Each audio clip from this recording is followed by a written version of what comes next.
يا حامل القرآن قد خصك الرحمن بالفضل والتيجان والروح والريحان يا حامل القرآن.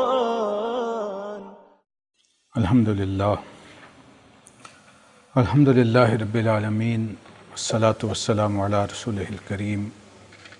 اما بعد فاعوذ باللہ من الشیطان الرجیم. بسم اللہ الرحمن الرحیم.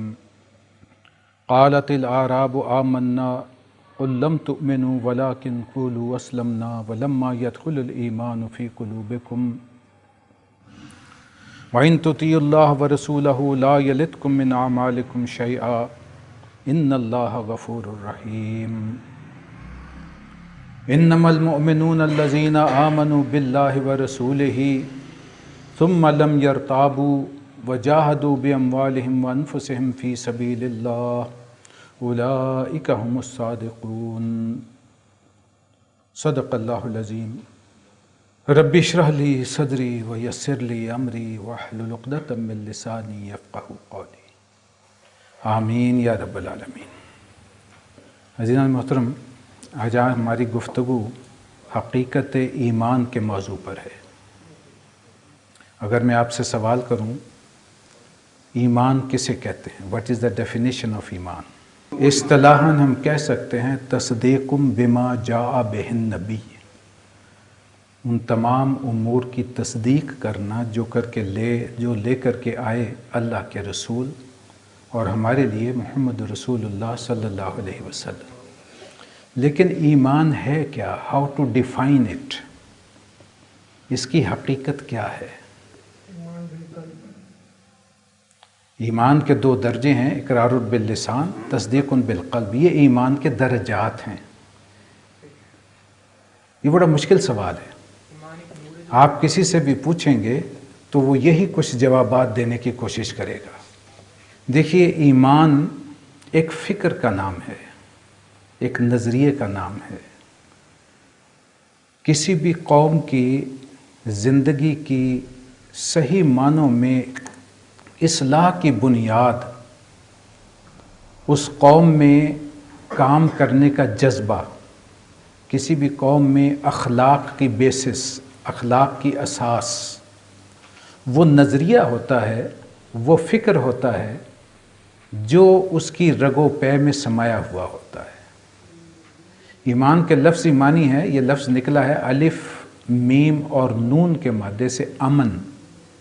امن سے ہے ایمان، امن دینے والی شے. کس چیز سے امن؟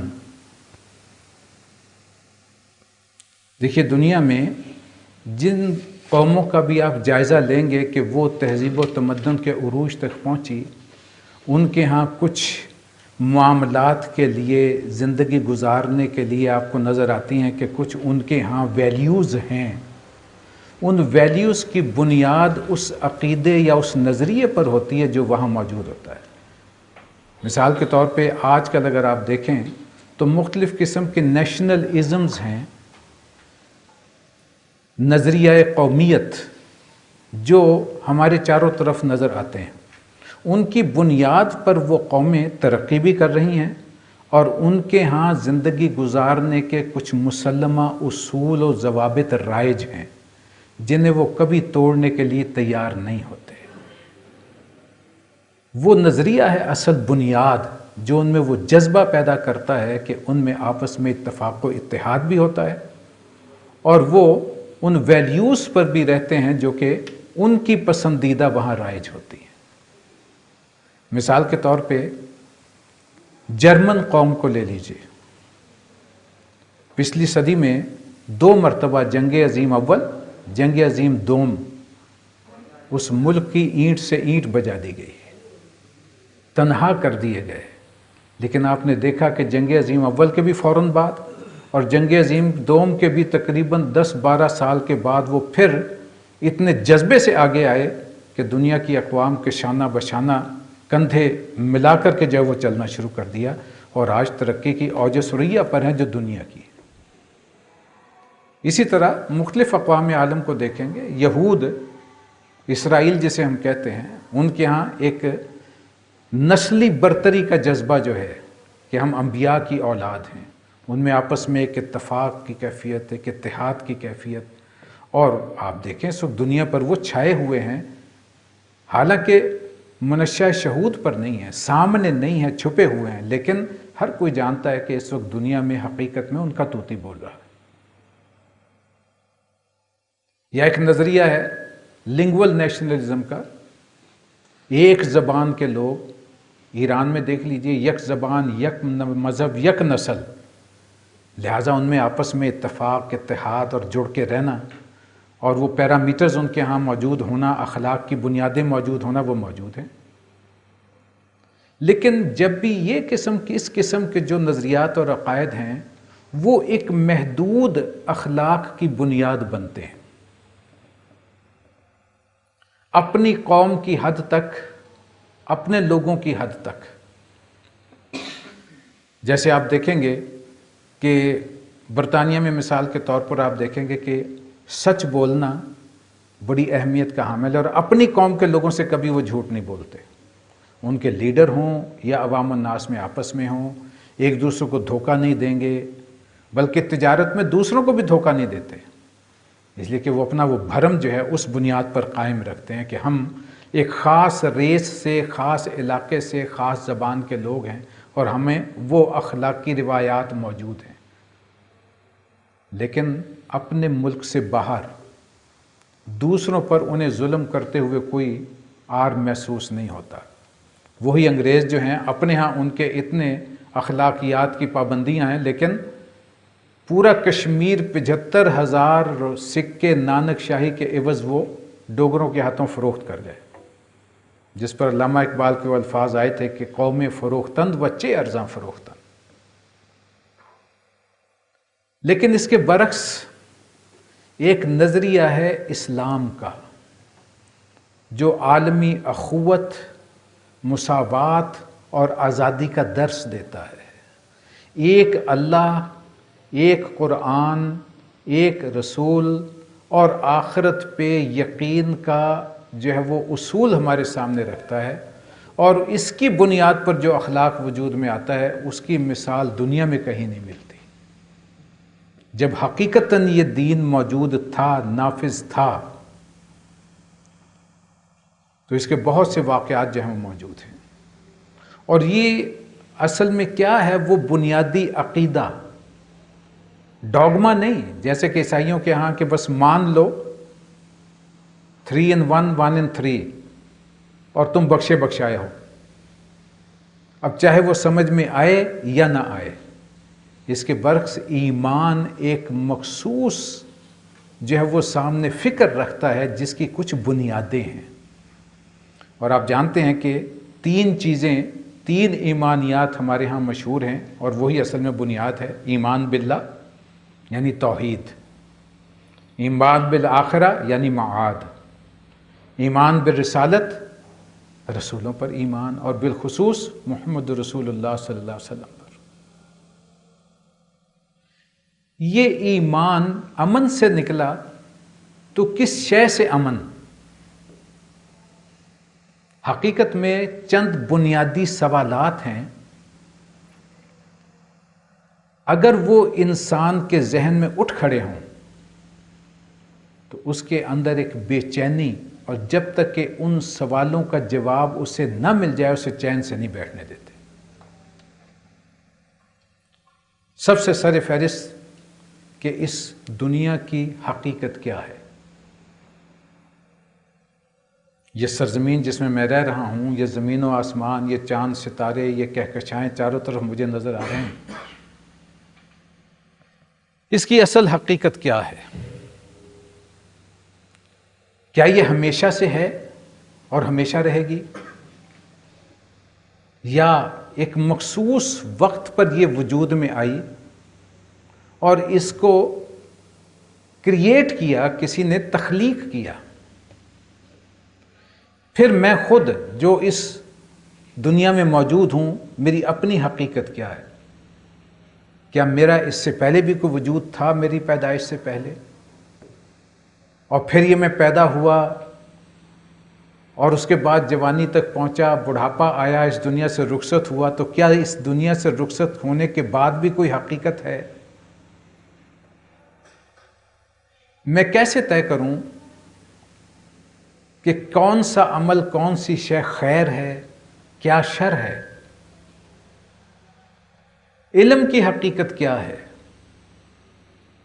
میں نے دیکھا، میں نے سنا، حواس خمسہ سے کام لیا، دماغ سے ایک نتیجہ نکالا، اور اس نتیجے میں اس کیلکولیشن کے نتیجے میں کسی نتیجے تک پہنچا، اور اس سے مجھے کچھ نالج حاصل ہوا۔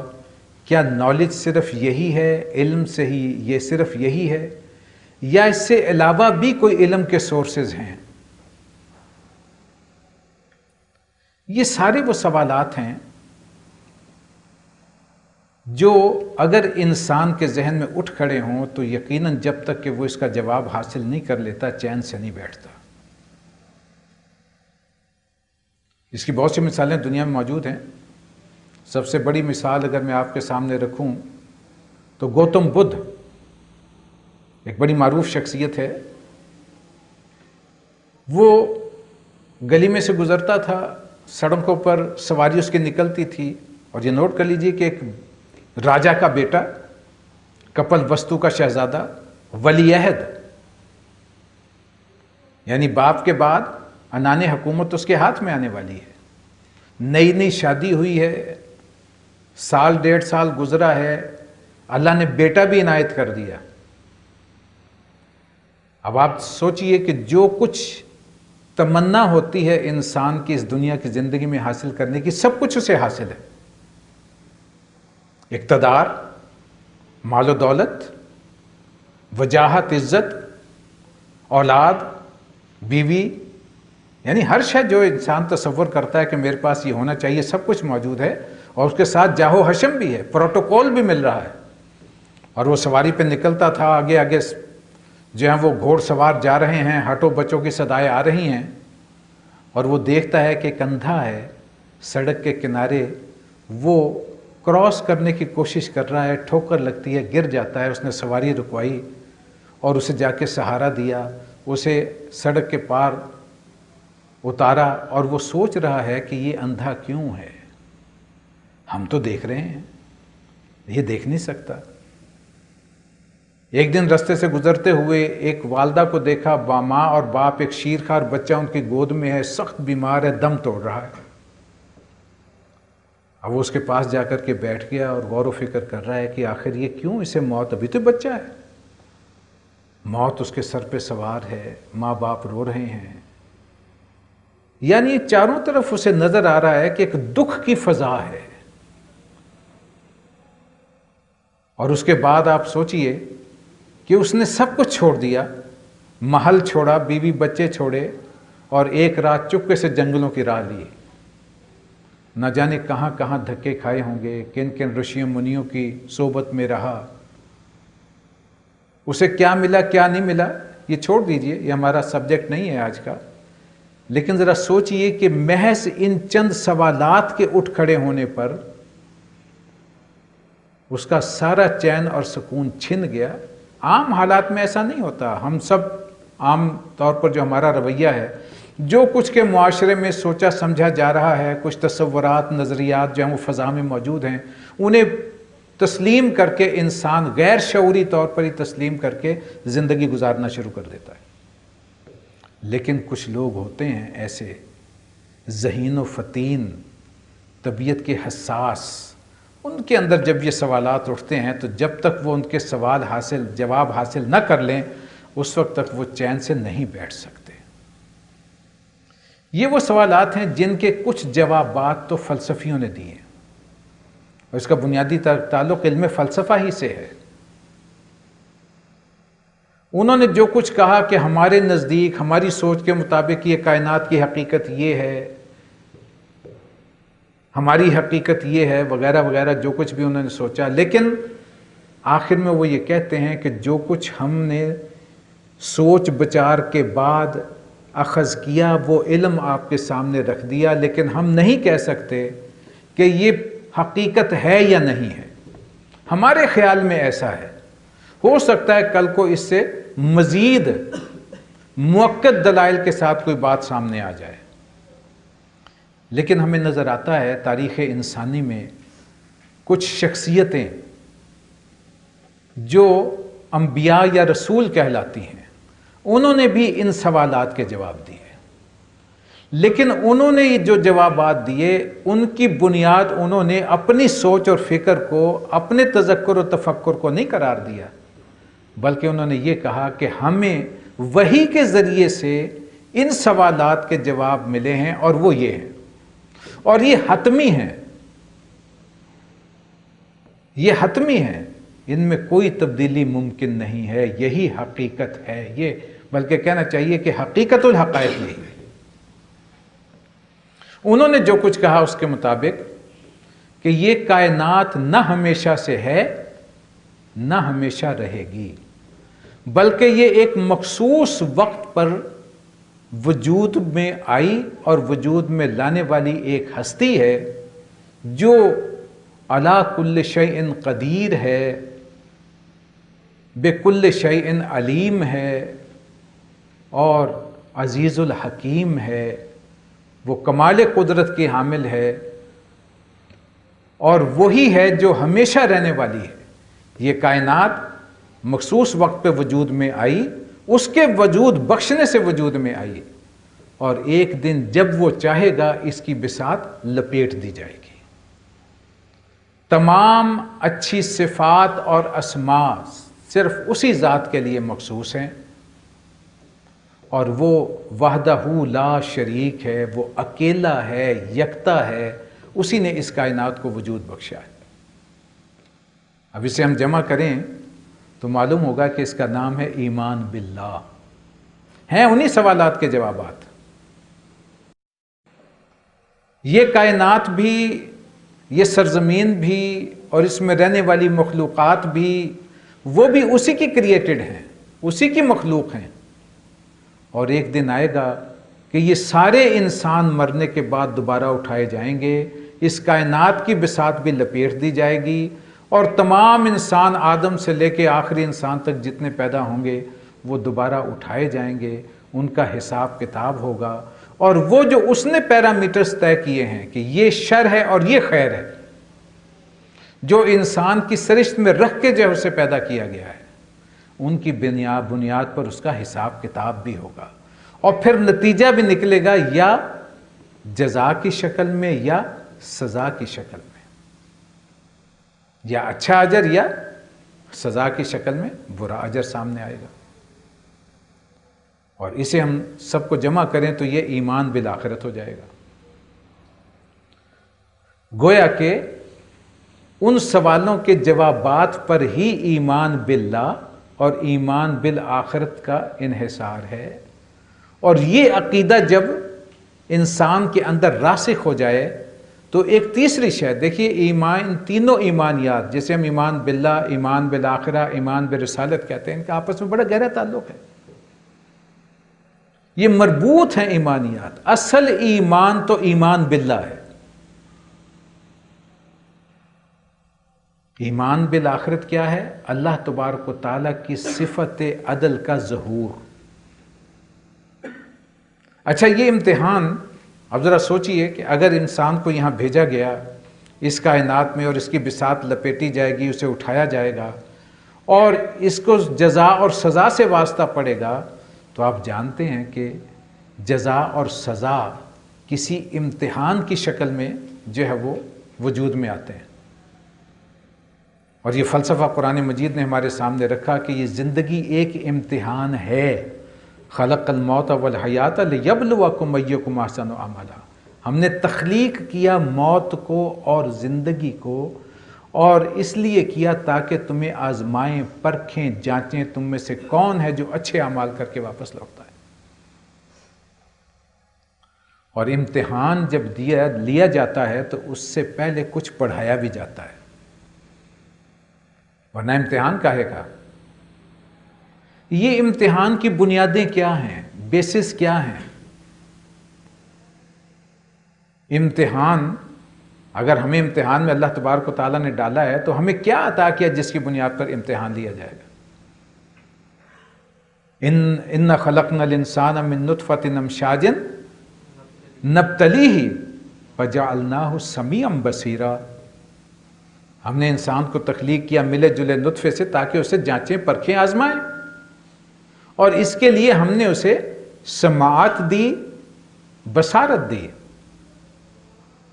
اور اس کے ساتھ ساتھ عقل و فکر بھی دی ہے۔ قرآن مجید ایک دوسرے مقامات کی تفسیر جو ہے وہ کی جاتی ہے، چنانچہ سورہ بنی اسرائیل میں اللہ تبارک تعالیٰ نے ارشاد فرمایا کہ وَلَا تَقْفُ مَا لَيْسَ لَكَ بِهِ عِلْم۔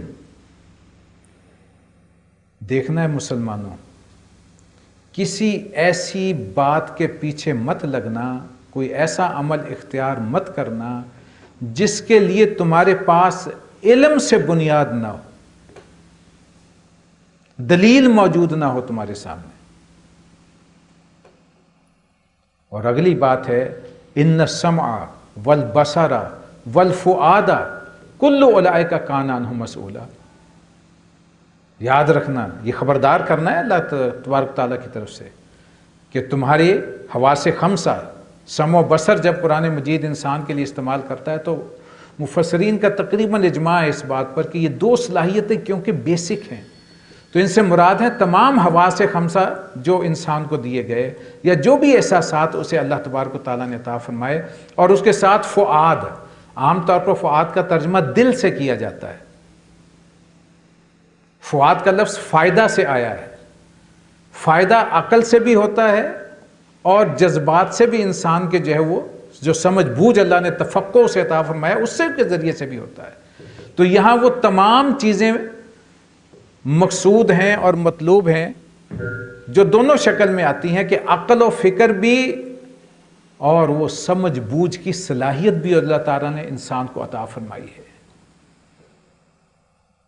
لہٰذا ایک بنیاد ہے حساب کتاب کی، یہ اللہ تبارک و تعالیٰ نے انسان کو حواس خمسہ دیے، عقل و فکر دی، سمجھ بوجھ کے لیے دل عطا فرمایا، اور اس کی بنیاد پر وہ جواب دہ ہے۔ لیکن اس کے ساتھ ساتھ ایک دوسری شے بھی اللہ تبارک تعالیٰ نے عطا فرمائی، وَنَفْسٍ وَمَا سَوَّاهَا فَأَلْهَمَهَا فُجُورَهَا وَتَقْوَاهَا۔ انسان کے اندر یہ صلاحیت بھی رکھ دی کہ وہ اچھائی اور برائی میں تمیز کر سکتا ہے۔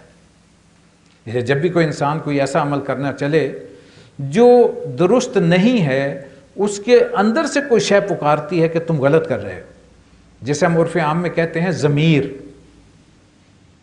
وہ ضمیر بھی اللہ تبارک تعالیٰ نے انسان کو عطا فرمایا ہے، اور وہ اس کے ذریعے سے پہچانتا ہے کہ نیکی کیا ہے، برائی کیا ہے، اچھائی کیا ہے، بدی کیا ہے، فسق و فجور کیا ہے، اور بر کیا ہے۔ اس لیے نیکی کے لیے معروف اور برائی کے لیے منکر کا لفظ استعمال کیا گیا۔ یہ سب کچھ اساسات ہیں اس جواب دہی کی، امتحان کی، جو کہ ایمان بالآخرہ کی بنیاد ہے۔ لیکن اللہ تبارک و تعالیٰ کی صفت ہدایت اور صفت رحمت یہاں سامنے آئی اور ظہور رسالت ہوا۔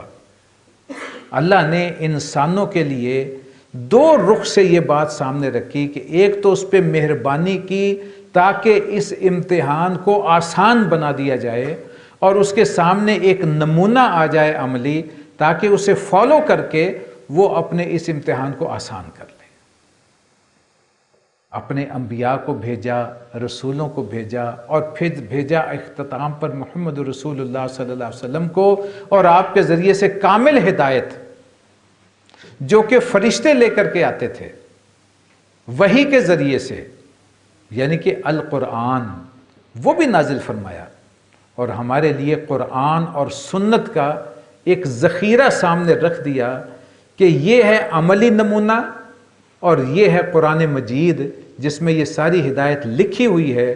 اس کے مطابق چلو گے تو تمہارے لیے یہ کام، یہ امتحان، یہ آسان ہو جائے گا، اور اللہ تبارک و تعالیٰ کے ہاں تمہاری نجات یقینی ہو جائے گی۔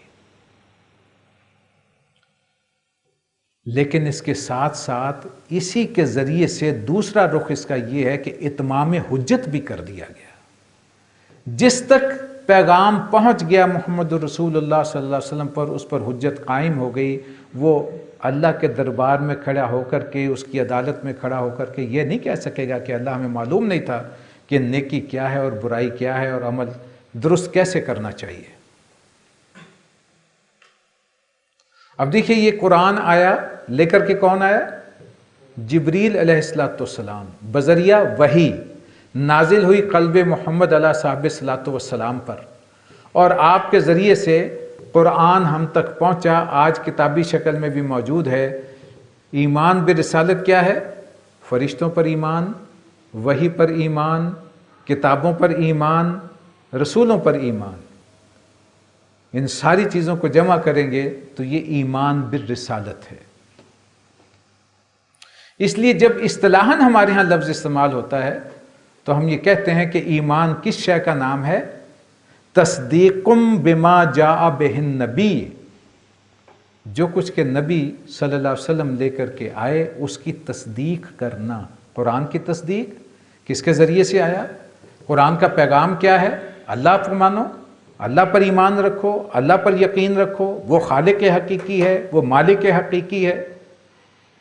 توحید وہی ہے جس نے اس کائنات کو وجود بخشا، وہی ہے یکتا اور اکیلا جس نے ہمیں وجود بخشا، وہی ہے جو کہ ایک دن اس کی بساط لپیٹے گا۔ وہ ہمارا رازق بھی ہے، وہ ہمارا خالق بھی ہے، وہ ہمارا مالک بھی ہے، وہ ہمارے اچھے اور برے ہر شے کا اہتمام کرنے والا ہے۔ اس کی رضا پہ راضی رہنا ہی ایمان کی بنیاد ہے۔ تو یہ تین ایمانیات، ایمان باللہ، ایمان بالآخرہ، ایمان بالرسالت۔ اور اب آئیے دیکھیے اس کے دو درجات، اقرار باللسان اور تصدیق بالقلب۔ اقرار باللسان کیا ہے؟ زبان سے اقرار کرنا، اور یہ دونوں لازم و ملزوم ہیں۔ اقرار کرنے کے بعد انسان مسلمان ہو جاتا ہے۔ میں نے شروع میں سورہ حجرات کی 2 آیات تلاوت کی تھیں۔ جب بہت سے بدو جب دین اسلام کا غلبہ ہو گیا تو وہ اکٹھے این بلاک قبیلوں کے قبیلے آتے تھے، کلمہ پڑھ لیتے تھے۔ چنانچہ یہ لوگ آ کر کے دعویٰ یہ کرتے تھے کہ ہم مومن ہو گئے ہیں، ایمان لے آئے ہیں۔ وہاں اللہ تبارک و تعالیٰ نے اس ایمان، اقرار باللسان اور تصدیق بالقلب کو علیحدہ علیحدہ بیان فرما دیا کہ اسلام اور ہے، ایمان اور ہے۔ چنانچہ فرمایا کہ قالت الاعراب آمنا، یہ اعراب دعویٰ کر رہے ہیں کہ ہم ایمان لے آئے ہیں۔ قل لم تؤمنوا، ان سے کہیے محمد صلی اللہ علیہ وسلم تم ہرگز ایمان نہیں لائے، ولیکن قولوا اسلمنا، ہاں تم یہ دعویٰ کر سکتے ہو کہ ہم مسلمان ہو گئے۔ اس صورت بحال میں بھی وَإِن تُطِيعُوا اللَّهَ وَرَسُولَهُ لَا يَلِتْكُم مِّنْ أَعْمَالِكُمْ شَيْئًا، اس صورت حال میں بھی اگر تم عمل صحیح کرتے رہو گے، جو بھی عمل کرو گے اللہ اسے ضائع نہیں کرے گا، اس کا اجر تمہیں ملے گا خلوص دل سے اگر تم عمل کرو گے۔ لیکن تمہیں بتائیں کہ ایمان کیا ہے؟ انما المؤمنون الذین آمنوا باللہ ورسولہ ثم لم یرتابوا، حقیقی مومن تو وہ ہیں جو ایمان لائیں اللہ اور اس کے رسول پر اور پھر کسی شک میں نہ رہے، کوئی تردد نہ رہے، کوئی ریب نہ رہے۔ وَجَاهَدُوا بِأَمْوَالِهِمْ وَأَنفُسِهِمْ فِي سَبِيلِ اللَّهِ، اور وہ جہاد کریں اللہ کے راستے میں اپنے اموال کے ساتھ، اپنی جانوں کے ساتھ۔ یہ اگر دعویٰ کریں کہ ہم مومن ہیں، اولئک هم الصادقون، تو یہ اپنے دعوے میں سچے ہیں۔ اپنے جان اور مال قربان کرنا اس وقت تک نہیں ہو سکتا جب تک کہ آپ کو دلی یقین نہ ہو کہ ہاں یہ ہے جو کہ اصل حقیقت ہے، اصل بات ہے، اس پہ مجھے عمل کرنا ہے، یہاں میرا لگایا ہوا ضائع نہیں جا سکتا۔ اللہ سے بڑھ کے کوئی امانت دار نہیں ہو سکتا۔ یہ اعمال ہمارے سب اس کے پاس جا رہے ہیں، وہاں ہمارے لیے توشہ آخرت جمع ہو رہا ہے خزانہ۔ یہ یقین ہے تو ہم یہاں خرچ کریں گے، وہاں جمع کراتے رہیں گے۔ اگر وہ یقین کی کیفیت متزلزل ہے، اس پر یقین ہونا، ٹھک جانا، اسی کی بنیاد پر جو ہے وہ آخرت میں بخشش ہے۔ دنیا میں مسلمان کہلائیں گے اقرار باللسان کی بنیاد پر، اس کی بنیاد پر ایک شخص جو ہے مسلم معاشرے کا فرد بن گیا، یہ قانونی ایمان بھی اسے کہتے ہیں۔ لیکن ایمان حقیقی، اور یہ نوٹ کر لیجئے، اگر کوئی شخص زبان سے دعویٰ کر رہا ہے کہ میں مانتا ہوں لیکن دل میں یقین نہیں ہے، تو وہ مسلمان کہلاتا ہے لیکن ہوتا ہے منافق. دو عملی ہے نا یہ. نفاق کیا ہے؟ دو عملی کا نام. اور اگر کوئی شخص دل میں تو وہ یقین رکھتا ہے لیکن کسی مفاد کے تحت، کسی مصلحت کے تحت زبان سے اقرار کرنے کے لیے تیار نہیں ہے، تو اسے ہم کہیں گے یہ کافر ہے. اس لیے جانتے ہوئے حقیقت کو چھپا رہا ہے، اس کا اعلان نہیں کر رہا. اس اعتبار سے دونوں چیزیں لازم و ملزوم ہیں. دنیا میں مسلمان کہلانے کا دار و مدار اقرار باللسان پر، اور آخرت میں نجات کا دار و مدار تصدیق بالقلب پر. اور یہ بھی جان لیجئے کہ اگر حقیقی ایمان ہے تو دنیا میں بھی عزت و آبرو اور سر بلند کر کے امت جو ہے وہ رہے گی. اگر ایمان ڈھل مل ہے، محض لپ سروس ہے، اقرار باللسان کے لیول پر ہے، تو پھر دنیا میں بھی جو ہے رسوائی اور نکبت جو ہے وہ ساتھ نہیں چھوڑتی، جس کی صورتحال آج ہے ہمارے ہاں. اس لیے کہ مومن اگر ہیں واقعتاً تو قرآن کا وعدہ ہے وَأَنْتُمُ الْأَعْلَوْنَ إِن كُنتُم مُؤْمِنِينَ، تم ہی سر بلند رہو گے اگر مومن ہوگے. اور یہ دلیل ہے اس بات کی کہ آج حقیقی ایمان ہمارے دلوں میں موجود نہیں جیسا کہ ہونا چاہیے بحیثیت امت مسلمہ. الا ماشاءاللہ جو آج ہماری کیفیت ہے وہ اسی لیول پر ہے. تو جان لیجئے ایمان محض چند چیزوں کو مان کر جو ہے وہ تسلیم کر کے اور ذہن میں بس ٹھنڈک پہنچا دینے کا نام نہیں، بلکہ ان حقائق کو اچھی طرح اندر جذب کرنا اور یقین کی کیفیت اختیار کرنا، یہ ہوگا ایمان. اور اس کی نشانیاں کیا ہیں، کس طرح یہ انسان کے سیرت و کردار میں نظر آتا ہے، اور پھر اس کے تقاضے کیا ہیں، یہ انشاءاللہ ہمارا نیکسٹ درس جو ہوگا، اگلا سبق، اگلے سے اگلا سبق، اس میں واضح ہو کر آ جائے گا. اس کے بعد ہمارا درس ہوگا سورہ نور کی 5ویں رکوع کا، اور اس میں اگر یہ ایمان دل میں راسخ ہے تو انسان کے کردار میں کیا نظر آتا ہے، اور اگر یہ ایمان نہیں ہے تو پھر کیسی شخصیت جو ہے وہ نظر آتی ہے، یہ انشاءاللہ اسی میں نظر آ جائے گا. لیکن تفصیل کے ساتھ کہ ایمان اور ایمان بالآخرہ، ایمان بالرسالت، ایمان کی دعوت، ایمان کے نتائج، ایمان کے تقاضے، ایک سورہ مبارکہ میں انشاءاللہ سورہ تغابن پڑھیں گے تو اس میں سارا اللہ تبارک و تعالیٰ نے بڑے جامع انداز میں سمیٹ کے سامنے رکھ دیا ہے. تو اس دعا کے ساتھ ختم کرتے ہیں کہ اللہ تبارک و تعالیٰ ان حقائق کو ہمیں سمجھنے اور عمل کرنے کی توفیق عطا فرمائے. اقول قولی ھذا واستغفر اللہ لی ولکم ولسائر المسلمین والمسلمات. يا حامل القرآن قد خصك الرحمن بالفضل والتيجان والروح والريحان. يا حامل القرآن